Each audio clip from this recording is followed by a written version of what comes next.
The wind rolled across the plains like a wounded beast, carrying the scent of rain and something older dust, cedar, and the faint echo of drums far in the distance. It was the kind of night that made a woman remember every choice she'd ever made.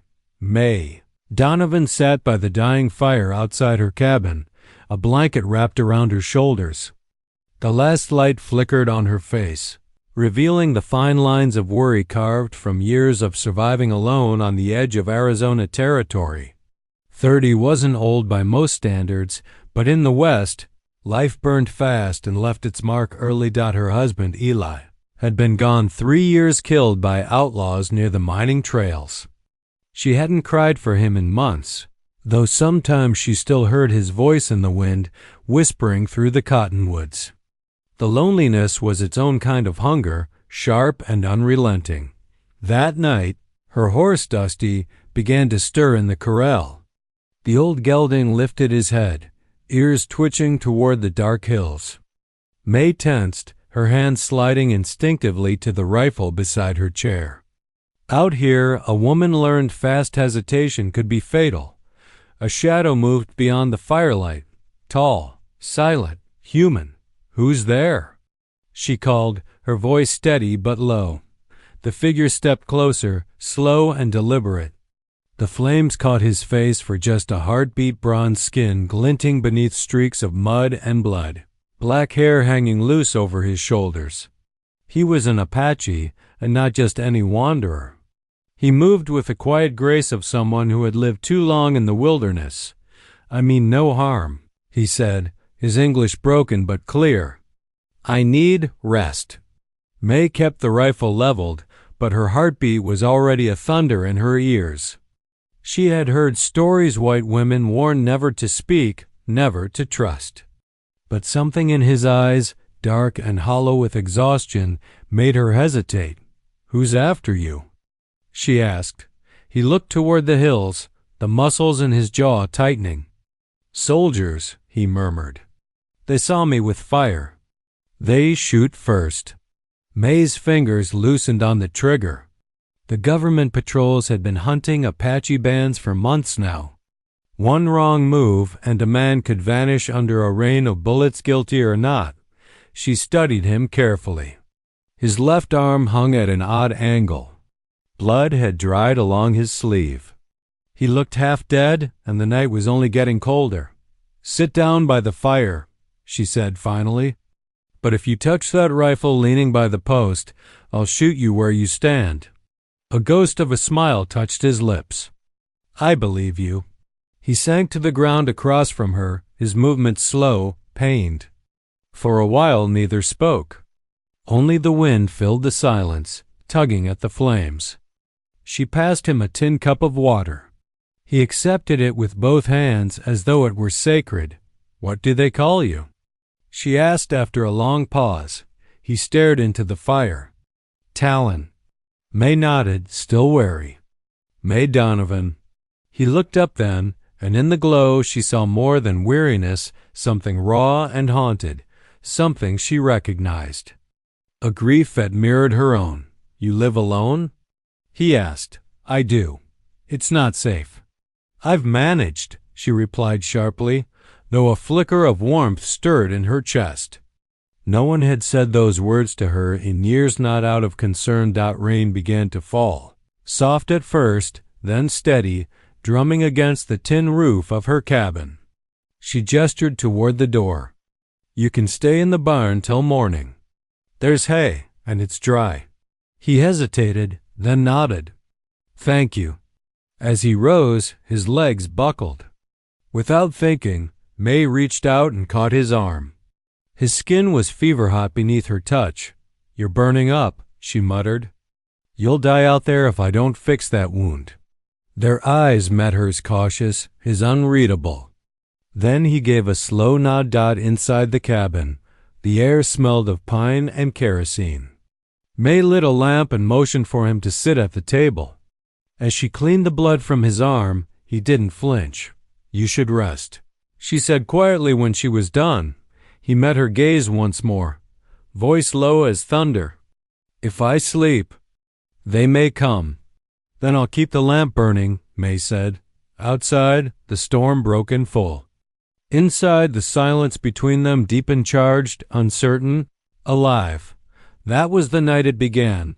The night Mae Donovan opened her door to a hunted Apache, not knowing she'd soon open her heart as well. The storm howled through the night, shaking the shutters and rattling the loose boards of Mae's cabin. The lantern on the table flickered, casting long, dancing shadows across the walls. Mae sat in her rocking chair, rifle across her knees, her eyes fixed on the Apache resting on the cot by the corner. Talon had finally fallen asleep, though it wasn't a peaceful slumber. His breathing was shallow, his skin glistened with fever. Every so often, he murmured words she didn't understand, phrases in a tongue older than this land itself. Mae rose quietly and checked the bandage on his arm. The wound was bad. A bullet grazed that had festered in the dust and heat before he reached her cabin. She'd done what she could, cleaning and wrapping it tight. But if the fever didn't break by morning, it might take him. She studied his face by the lamplight.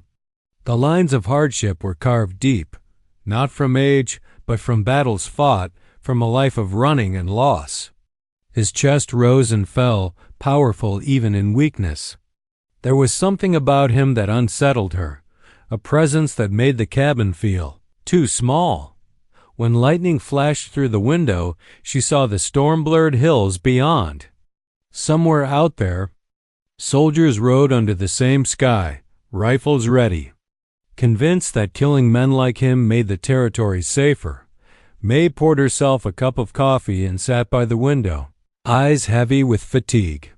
"You're a fool, Mae Donovan," she whispered to herself. You should have let him go. But she hadn't, because something in his eyes, that quiet, broken fire, had spoken to her loneliness more clearly than any words could. The night dragged on. Rain softened to a mist. The first pale threads of dawn crept through the storm. Clouds, when Mae heard it, the distant echo of hooves. Her pulse quickened. She set the cup down, crossed to the window, and peered out into the gray morning. Through the rain, she saw them, 3 riders moving slow and deliberate down the ridge. Army scouts, judging by the shape of their hats and the gleam of rifles. Mae turned toward Talon. He was awake, sitting up, already aware. His dark eyes met hers, calm but alert. "They come," he said simply. Mae nodded. "You can't go far with that arm. You'll never make it to the canyon before they see you." He stood anyway, swaying slightly. "If I stay, they will burn this place. Kill you too." "I've faced worse than men with guns," she said, grabbing his shoulder to steady him. "You're not leaving." "Not yet." He looked at her for a long moment, as if measuring the truth in her words. Then he sat back down, silent. Mae moved quickly, pulling a blanket from the trunk and tossing it over him. "If they come to the door, you're a farmhand I hired to fix the fence. Don't speak. Don't move." Talon's lips curved in a faint smile. "You lie well, Mae Donovan. You'd be surprised what a woman learns out here." By the time the riders reached the cabin, the sun was breaking through the clouds. Mae stepped outside, the rifle resting casually against her hip. The 3 soldiers pulled their horses to a stop, mud splattering their boots. The laid one, a young lieutenant with cold gray eyes, tipped his hat. "Morning, ma'am," he said. "You seen any Apache travel this way last night?" Mae shook her head slowly. "Just rain and wind. Haven't seen a soul in days." The lieutenant's eyes slid toward the corral. "That your horse?" "Mine and the hired hands," she replied evenly. "He's in the barn patching the roof. Storm near tore it off." For a moment, the man studied her face. She held his gaze unblinking. Then he spat into the mud and tugged on his reins. "If you see anything, smoke, tracks, anything out of place, you send word to Fort Banner," he said. "I will." The soldiers turned and rode off, their silhouettes fading into the mist. Only when the last hoofbeat was gone did Mae let out the breath she'd been holding. Inside, Talon was standing by the window, watching her. "You risked your life," he said quietly. "I saved a man, not a ghost," she answered. "That's all." He took a slow step closer. "You do not believe that." Mae turned away, her voice low. "Believe what?" "That saving me will not change you." The words lingered in the air like smoke. Outside, the storm had passed. But inside Mae Donovan's cabin, something new was stirring, something that would change both their lives before the next dawn came. By midday, the storm had passed, leaving the land washed clean and glistening. The sky stretched wide and pale blue, a silence heavy enough to hear every creak of the cabin's timbers. Mae stepped out onto the porch, the wind lifting strands of her hair as she scanned the horizon for any sign of the soldiers. There was none, just a hawk circling high above and the faint shimmer of heat rising off the plane's dot inside. Talon was awake, sitting at the edge of the cot with his injured arm wrapped tight. His gaze was fixed on the fire where a pot of coffee simmered quietly. He looked stronger now, though the fever still lingered in his eyes. "You didn't have to lie for me," he said, not looking up. Mae leaned against the doorway. "Didn't have to," she replied. "But I did." Talon turned toward her, his expression unreadable. "You risked your life for a man you don't know. Maybe that's what life out here does to you," she said softly. "Makes you care about things that don't make sense anymore." For a moment, the only sound was the crackle of the fire. Then Mae poured a cup of coffee and handed it to him. His fingers brushed hers as he took it, rough, warm, steady. "Why are they after you, Talon?" she asked finally. "You said soldiers saw your fire, but that doesn't sound like the whole story." His jaw tightened. He stared into the cup as if the answer might rise from the dark liquid. "They hunt what they fear," he said at last. "A man who rides alone. A man who won't bow." Mae sat down across from him. "That's not much of an answer." He looked up then, and for the first time she saw something flicker in his eyes, a mix of pain and pride. "My people once lived near the San Pedro River. My father was a leader, a man of peace. But when the soldiers came, they burned our homes. My mother, she was shot trying to save a child. Since that day, I have no home. I have no peace." Mae swallowed hard. "And now?" "Now I carry the memory of them," he said. "And the government calls me an outlaw for it." The words hung between them, raw and heavy. Mae turned away, her throat tight. She had buried her share of memories, to Eli's lifeless body brought home by strangers. Her dreams of a family fading like smoke in the wind. "Seems the world doesn't care much for people who don't fit its plans," she murmured. Talon's gaze softened. "You understand more than most." That afternoon, Mae busied herself outside, splitting firewood and feeding the horses. But her thoughts kept circling back to him, to the way his voice carried both sorrow and strength. She wasn't used to company, and certainly not the kind that stirred something deep and unfamiliar in her chest. As the sun dipped low, painting the sky with gold and crimson, she saw Talon step out of the cabin. He moved carefully, his injured arm bound tight, his bare chest gleaming in the light. Around his neck hung a small piece of turquoise on a leather cord, the only ornament he seemed to carry. He walked to the edge of the clearing, stood silent for a long moment, and then lifted his hand toward the setting sun. Words in his native tongue fell softly from his lips, prayers or remembrance. She couldn't tell. Mae watched from the porch, her heart pulling in two directions. Every instinct told her to stay detached, to keep her distance.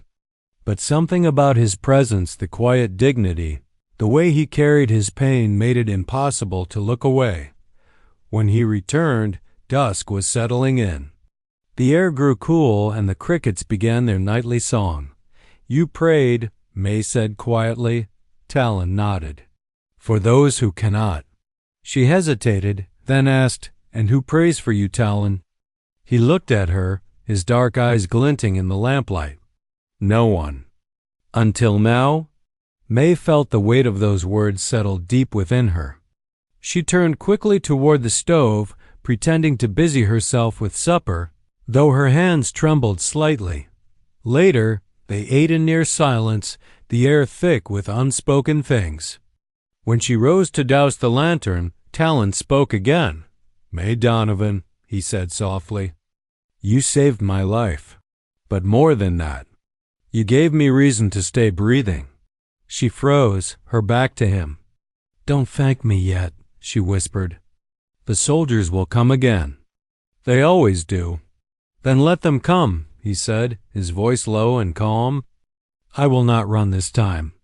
Outside, the wind picked up, carrying the scent of sage and rain. Inside the cabin, two souls, both broken. Both brave sat in the fragile quiet of a night that felt too alive to be ordinary. Neither knew it yet, but the choices made before dawn would bind their fates forever. By morning, the calm had turned uneasy.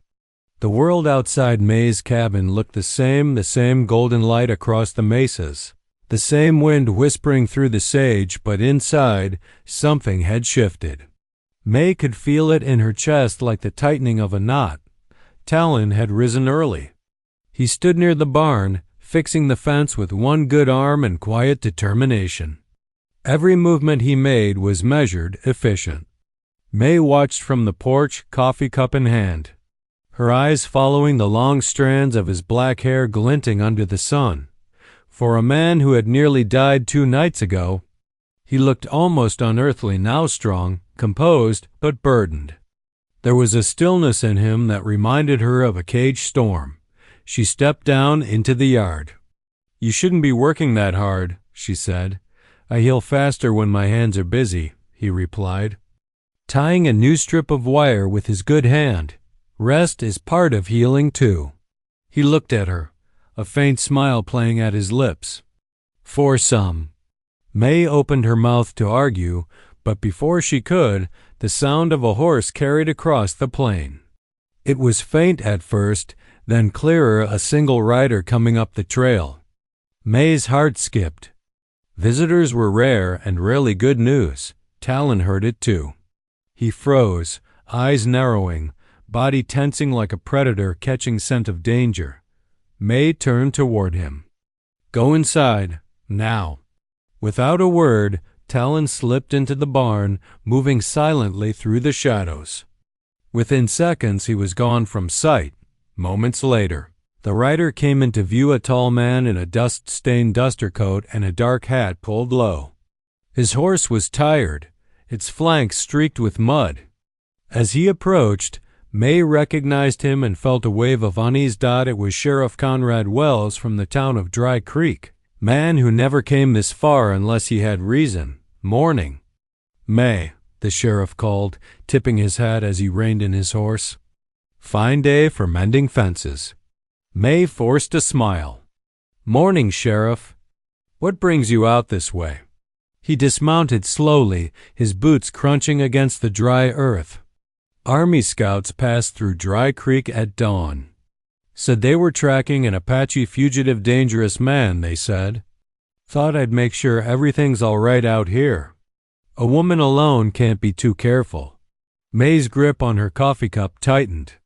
"I haven't seen anyone, Sheriff. Just my own shadow for company." He studied her face carefully. Conrad Wells had the kind of eyes that seemed to peel back your words, looking for lies underneath. "That so?" he said, his tone mild but edged. "Mind if I have a look around?" "Purely precaution." Mae smiled again, this time colder. "You accusing me of something?" "Not yet," he said. "But you always were the stubborn kind. Folks in town say you like your privacy too much. Sometimes privacy hides trouble." Mae's pulse hammered in her ears. "You can look around if you want," she said, stepping aside. "You'll find nothing but hard work and quiet." He nodded, walking toward the barn. Every step he took seemed to echo too loud. Mae stood frozen, trying not to glance toward the shadowed doorway where Talon hid Dot inside the barn. The sheriff took his time. She could hear him moving, the creak of wood, the slow drag of boots. Then silence. Finally, he emerged, brushing dust off his coat. "You've kept the place tidy," he said. Mae forced another smile. "I try." He looked past her toward the fence where Talon had been working earlier. A length of rope hung loose on the post freshly cut, the fibers still clean. Mae's stomach tightened, but Conrad only adjusted his hat. "If you see anything tracks, campfire smoke, anything unusual, you let me know." "I will, Sheriff." He studied her one last time, then swung onto his horse. "You be careful out here, Mae. World's not safe for a woman alone." When he finally rode off, Mae stood still until the dust settled. Only then did she turn toward the barn. Talon stepped out from the shadows. "He does not trust you," he said quietly. "He doesn't trust anyone," Mae replied. "But that's not what worries me. He saw your work. He'll remember it." Talon nodded, his jaw set. "Then I must leave." Mae shook her head. "You won't make it 2 miles before they find you. And if they find you, they'll come for me next."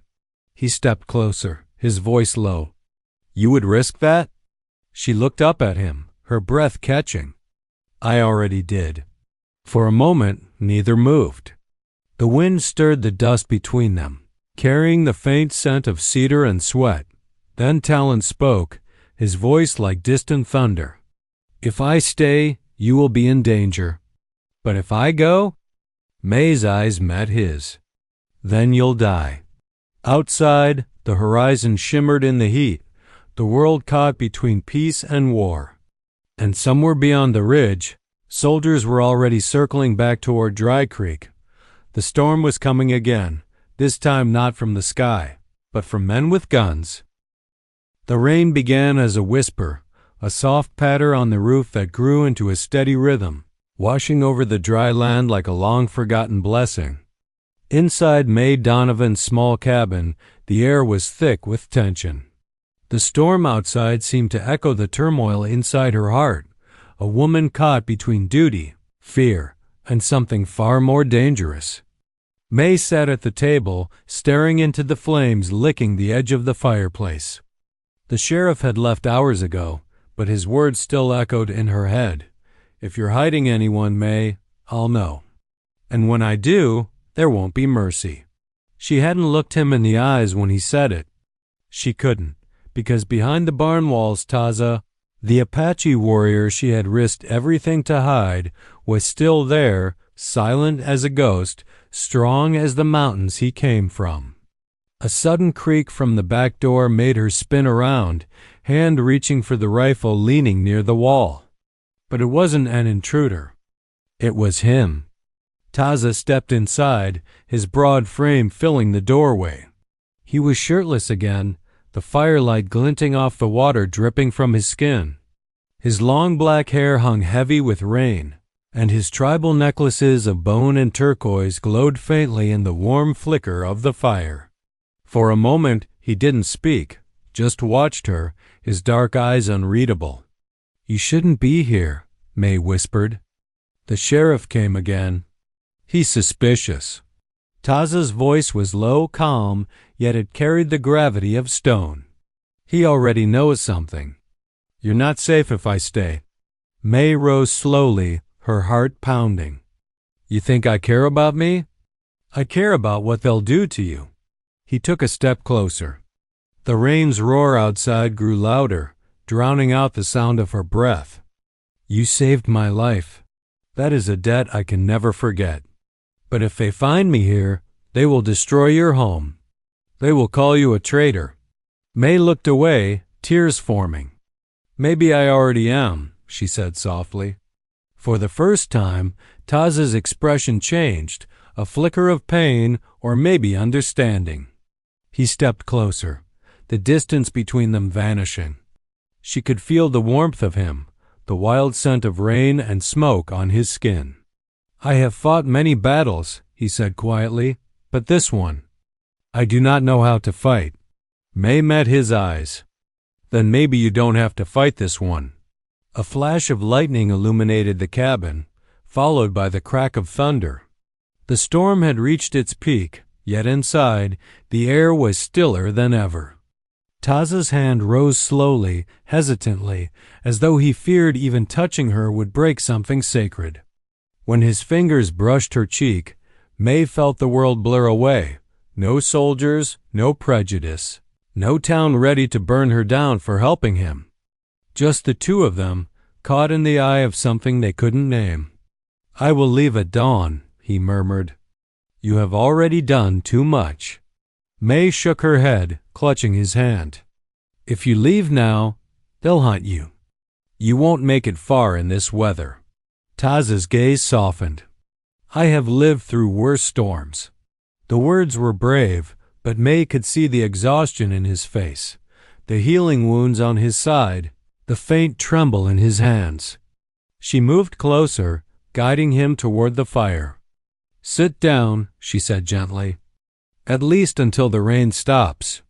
He obeyed, though every motion seemed filled with silent pride. The firelight painted his skin in gold and crimson.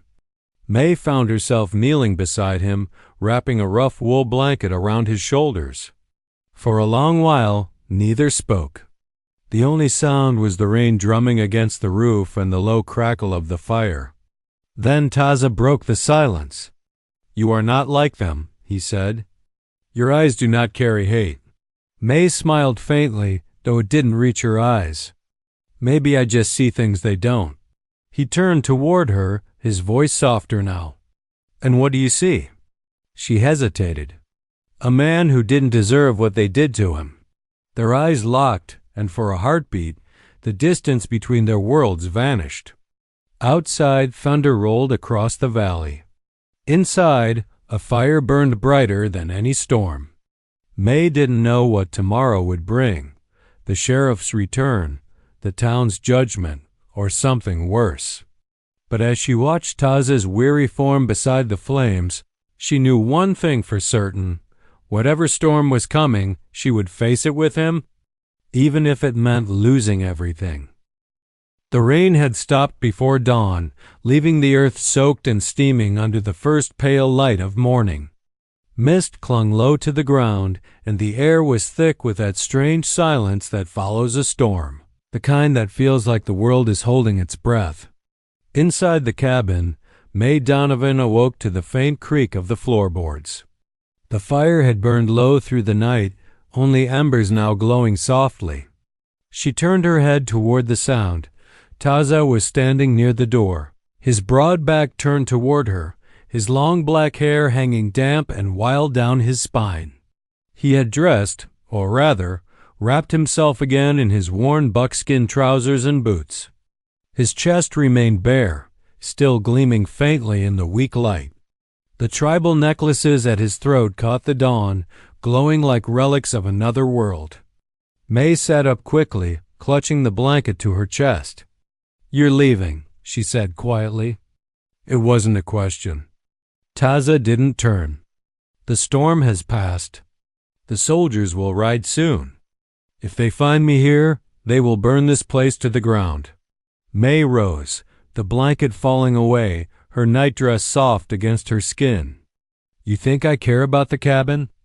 It's just wood and nails. But if you walk out that door, they'll kill you. He finally turned then, slowly like a man weighed down by a decision heavier than his own life. His eyes were calm, but his voice was raw. If I stay, they will kill you. Mae took a step forward, barefoot on the wooden floor. You don't understand what they think of me already. Half the town believes I'm cursed, a woman alone too long. I've got nothing left to lose. Taza's gaze softened. You have your heart, he said. Do not give that away to death. Those words cut through her, sharper than any blade. She moved closer, the smell of smoke and rain wrapping around them both. And what if it's already given? She whispered. He froze, his dark eyes meeting hers, and in that silence the truth lay bare. They had crossed a line the moment she hid him from the world. There was no going back to what life had been before.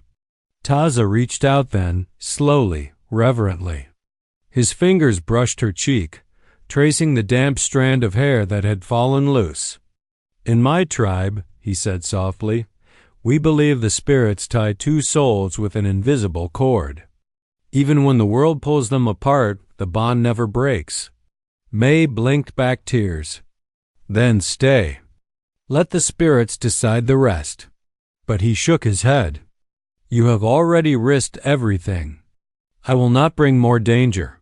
The cabin door creaked as he pulled it open, the first light of dawn spilling across his skin, painting him in gold, like some spirit of the desert.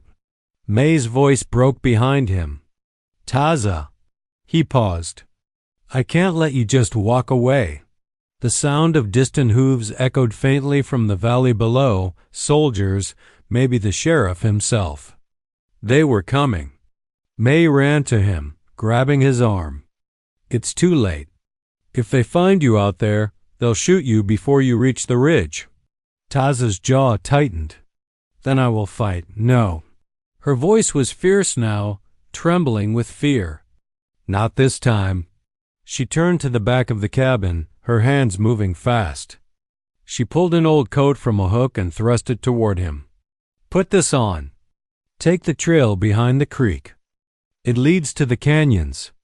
There's a cave there. My father used it to hide whiskey from the law. You'll be safe till I come." His eyes widened slightly. "You would come?" Mae nodded, her breath shaking. "I'll bring food. And word. I'll find a way to get you out of this valley." For a moment, Taza just stared at her, the kind of look that said more than words ever could. Then slowly he nodded. "If the spirits will it, I will wait." She helped him pull the coat over his bare shoulders, her hands lingering for a heartbeat longer than they should have. When he turned toward the open door again, the sun had just broken over the hills. He paused at the threshold. "You opened your heart to me," he said quietly. "I will not forget the night you did." And then he was gone, stepping into the misty dawn, his figure fading into the golden haze like a ghost returning to the earth. Mae stood there long after he disappeared, her heart pounding like a drum in her chest. She didn't know if she'd ever see him again. But one thing she knew, the bond he spoke of, that invisible cord between two souls, had already been tied. And no distance, no soldier, no storm could ever break it. The sun had barely touched the horizon when Mae Donovan saddled her old chestnut mare. The air was heavy with the smell of wet sage and fear. Word had spread through Dry Hollow that the Apache fugitive was near, and the sheriff had gathered a posse to comb the valley. Mae's hands trembled as she tightened the reins. Every hoofbeat of those men out there was a death knell drawing closer to Taza. She could almost feel the invisible cord he had spoken of, tugging, pulling her heart toward the canyons where he was hiding.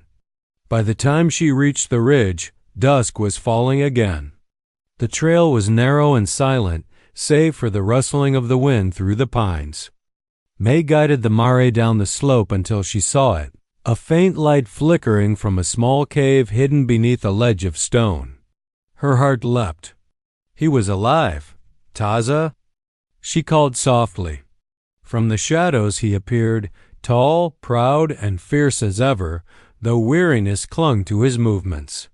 His bare chest gleamed in the firelight, his tribal necklaces glowing faintly against his bronzed skin. His long black hair, loose and wild, framed eyes that softened the moment they met hers. "You came," he said quietly, as if he didn't believe she would. Mae dismounted and stepped toward him, the cold air biting at her face. "They're hunting for you, Taza. They've sent half the town. You can't stay here." He shook his head slowly. "I will not run anymore. I have crossed too many lands, lost too many brothers. If I run now, I leave my soul behind." Mae's throat tightened. "Then what are you going to do? Let them hang you? You call that honor?" He met her anger with calm. I call it truth. Mae's voice broke. You once told me the spirits tie two souls together. You think I can live if they take you? Taza stepped closer. The wind carried the smell of rain and smoke between them. His hand brushed her face, his touch gentle but sure. If the spirits tie us, he murmured, then not even death can untie what is bound. For a long moment, neither spoke. The cave around them glowed softly with firelight, the air alive with the hum of unspoken words. Mae took his hand, gripping it tight. Then don't make them test it, she whispered. Come with me. I know a path through the southern ridge. There's an old trail. It leads to Mexico. You can start again. Taza looked toward the mouth of the cave, where the last light of the sun painted the world in blood-red hues. His jaw tensed. And you? Mae hesitated. I'll follow when it's safe. He smiled faintly. You'd never lie well, Mae Donovan. She almost laughed, but her voice cracked into tears instead. Then don't make me a widow for a man I never got to marry. That made him stop. The look that crossed his face was something between awe and sorrow. He reached out, pulling her close until her head rested against his chest. You speak like my people, he said softly, with your heart before your fear. Outside, a shout echoed, distant but close enough to send a chill through both of them. The posse. Taza grabbed his knife, his muscles tensing, ready to face whatever came. But Mae caught his arm. No, she whispered. Not like this. She ran to her horse, pulling out a lantern and an old coat. Here, take these. Follow the creek. I'll lead them away. You will die, he warned. Then we die free, she said, her voice trembling but sure. Before he could argue, she leaned in and kissed him. It wasn't a desperate kiss, nor one of goodbye. It was something deeper, a promise carved into the wind itself. When they broke apart, his hand lingered against her cheek. I will come back, he said. Even if the world burns, I will find you again. She nodded, tears streaming down her face. Then go. Taza vanished into the night, moving like a shadow among the pines. Mae turned her horse and rode in the opposite direction, kicking up dust and fear, shouting to draw the riders away. Gunshots cracked in the distance. The echo carried across the hills like thunder. Mae didn't stop riding until the stars had faded and the world fell quiet again. Days passed. The soldiers left. The town forgot. But Mae never did. Every evening, she sat by her cabin door, staring toward the southern ridge, waiting, listening. And then one night, months later, as the moon rose full and bright, a shadow appeared at the edge of her field. He stood there, tall, scarred, and unbroken. His long hair shimmered in the silver light, his tribal jewelry glinting faintly. Mae rose to her feet, breath caught in her chest. Taza took one step forward, and in that moment, every fear, every tear, every prayer found its end. The night she opened her heart, the Apache stayed, not as a fugitive, not as a stranger, but as the man the spirits had always meant her to find. And the wind that swept through Dry Hollow that night carried their story, a tale of love born in danger, bound by honor and sealed beneath the endless Old West sky.